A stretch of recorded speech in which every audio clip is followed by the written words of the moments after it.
I'm James, one of the teachers from Vincent Music. Today we're going to be looking at Menuet and Trio by Joseph Haydn. This is from the Grade 3 AMEB Comprehensive Series book, Series 18 as well. So let me start by playing this through and then we can break it down a bit.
Menuet and Trio. Notice you play the Menuet twice, the Trio in the middle. It changes to that minor key in C minor, begins in the C major. And lots of ornaments featured here. But first of all, just speak about the general touch. The right hand's very clear, very sharp sort of playing.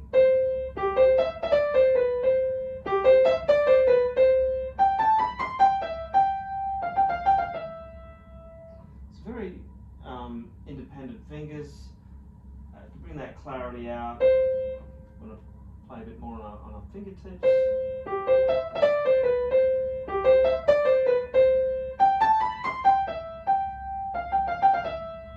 You can opt to leave the trills and the ornaments out first. You could actually play it like.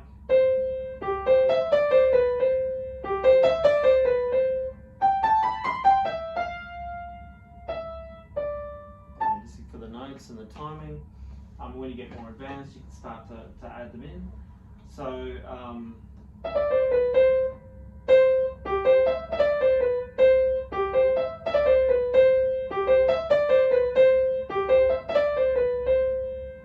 it's very, very sort of elegant, this stuff. And the left hand's kind of separated.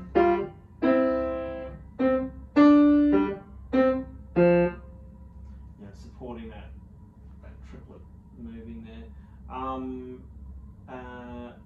Now don't get too caught up on this trill in bar 4, but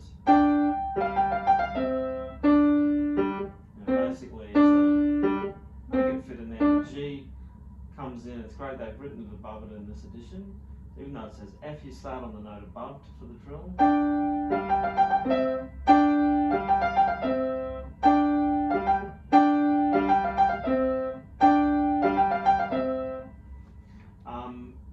You can try breaking it down into 2 quaver pulses. When you start off, 2.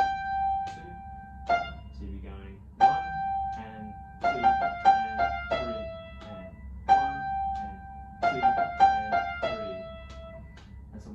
one,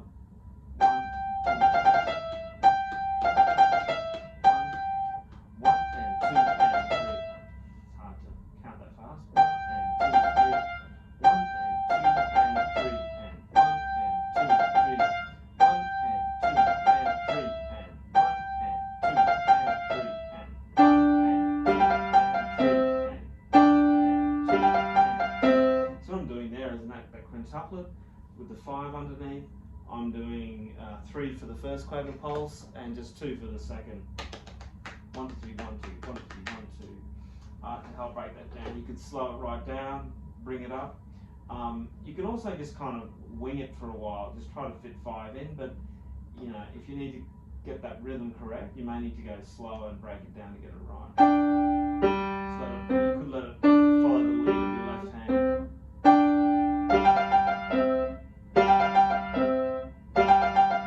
Just getting that part right.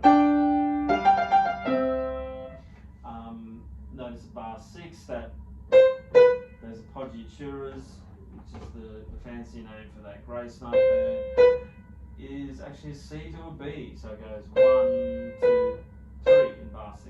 1, 2, 3.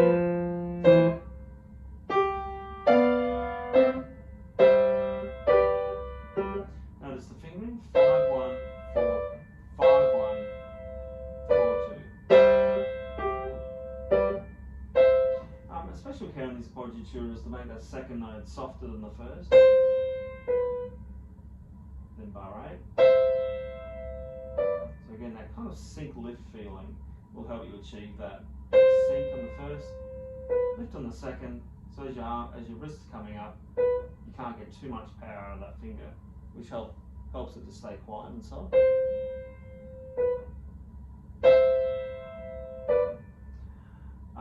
Going on.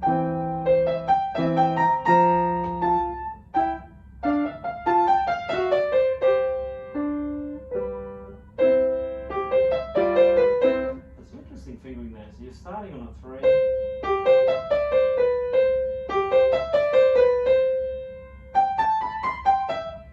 Which makes me think, I was going to comment on this before. Well,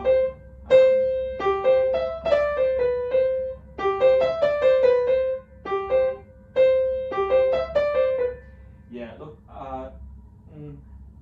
this is a side note, I guess.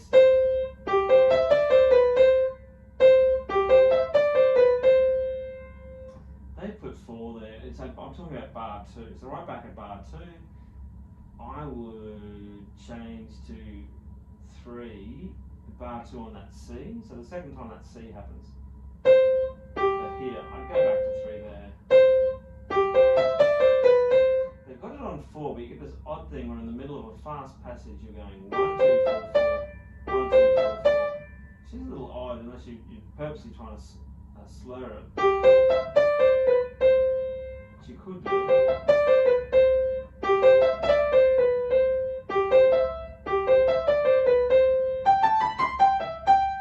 But yeah, I definitely make that change and write it in there.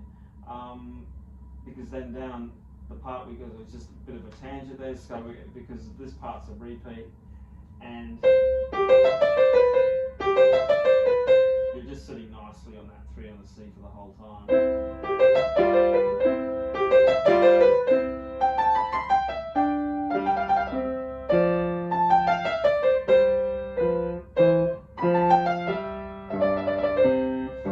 Some more ornaments at bar 19. So oddly, although it's written as a triplet, you've got a group of 4 semiquavers there replacing the triplet. It's kind of easy to count. And sometimes even gauging off that, rather than really going too detailed on the quintuplet and how you're going to break up, you could just think of it as just a little bit faster than the 4. You're going 1. So notice that I'm just thinking, I'm going to make that DE just that little bit faster than the other semiquavers.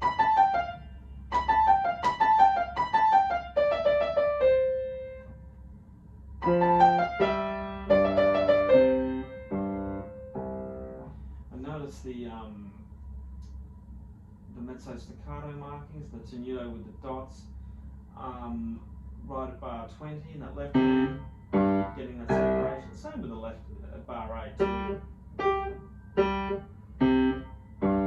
Nice little separation for style. Now in the trio, we've gone into C minor.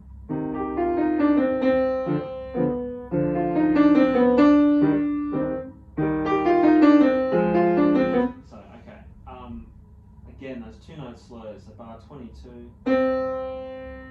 you see the diminuendo is actually written in. It gives you plenty of time to sync. On the 2, you can lift, making that B a bit quieter. So if you're lifting right, you can just press and lightly lift, get that softer touch. Same here.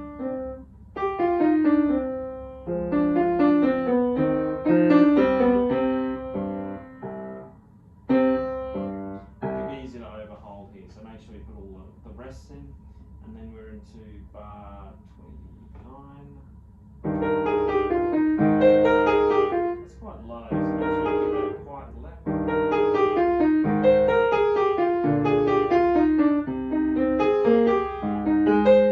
Notice the syncopation here, so it's like the hands are taking turns. It's basically going left, right, left, right, left, right, left, right, left, right, left, right, left, right, left,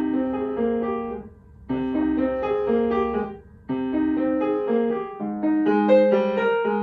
left, right. Back into that first section. And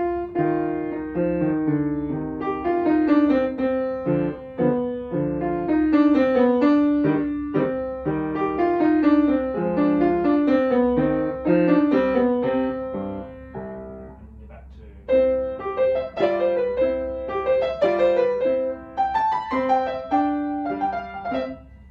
to the top again. Yeah, so really it's quite metric, it keeps in time quite steadily, so you want to keep that mostly. And perhaps small little rits or rows at the ends of the sections for effect, but yeah, keep it fairly minimal. And yeah, lots of work with that style, keeping that light, bright touch, fingertip on the right hand, slight separation left, and that ornament work, which will come in time. I wouldn't overthink the quintuplets. It's an opportunity to do 3s and 2 and groupings like that. But in the end, it just has to float, and just playing a little bit faster than the triplets you're doing before, or the semiquavers you're doing before. So there you have it, Menuet and Trio by Haydn, number 4. What is that? 16-1 for the divertimento. Third movement, and yeah, hope that was helpful, and catch you next time.